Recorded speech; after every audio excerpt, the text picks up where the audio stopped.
Psychosis can be confusing, frightening, and deeply isolating, especially when it impacts someone you care about. One of the most common but least talked about contributors to early psychosis is family trauma. It's something many people carry, often without even realizing the impact it's had.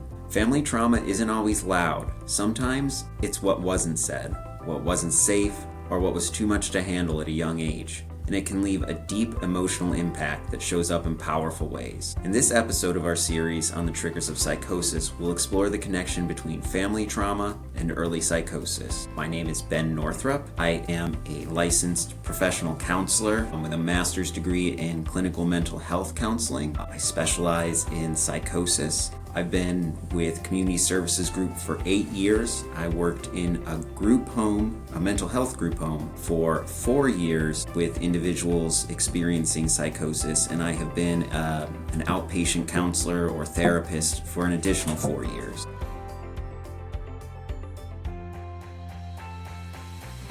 Family trauma, when it comes down to it, is experiences that happen within a family that can cause lasting emotional impacts and impacts on relationships. It comes from various sources, any type of abuse, neglect, sudden loss of loved ones, even pets. It can come from just general disruptions in environments such as divorce, separations, routine changes, moving at a young age. The effects of it can be generational because, you have a situation that happens and you have a maladaptive response to it, and then you teach that to your kids, and it just continues down the line.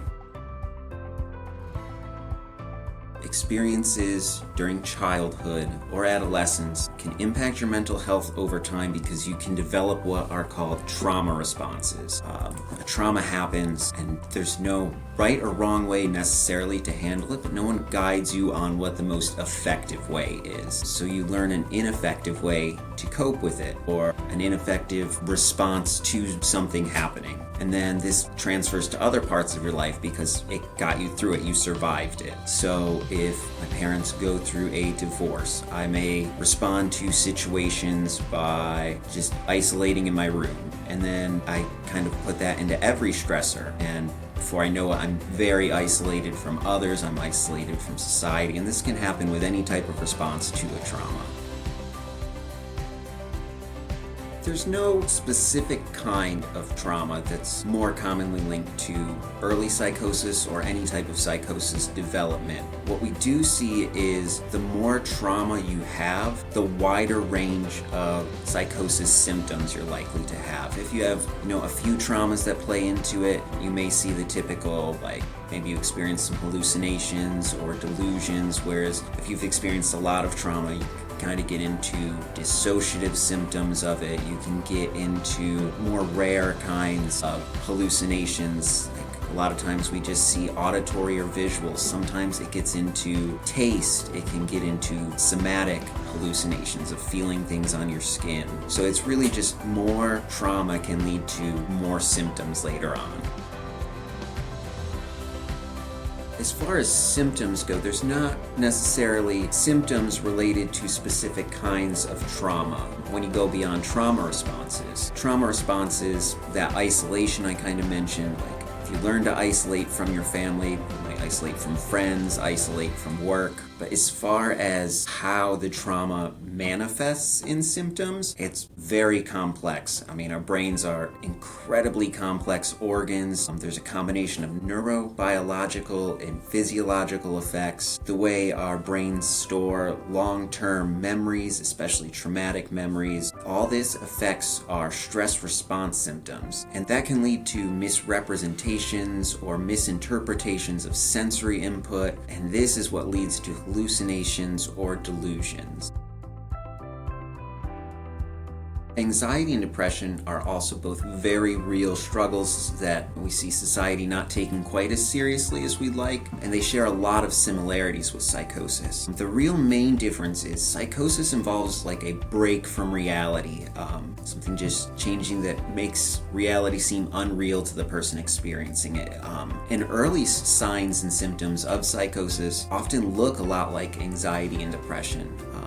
There's more flat affect, more just anxiety around going out in public, these kind of things. And then as those build and build, we kind of see, you can kind of tell when somebody's just a little depressed versus extremely depressed. A lot of times that extreme depression is what we see before psychosis sets in, that extreme anxiety, and that leads to where we would take it and look at, okay, this is psychosis now. The first thing I always let family members know when a young person is experiencing psychosis is don't tell them it's not real, because it's very real to them. They are experiencing the same sensory inputs they would if it was real. The best thing you can do is help them feel safe until they are agreeable to get professional help. Also help them stay active, help them avoid isolation as much as possible, while still allowing them to feel safe.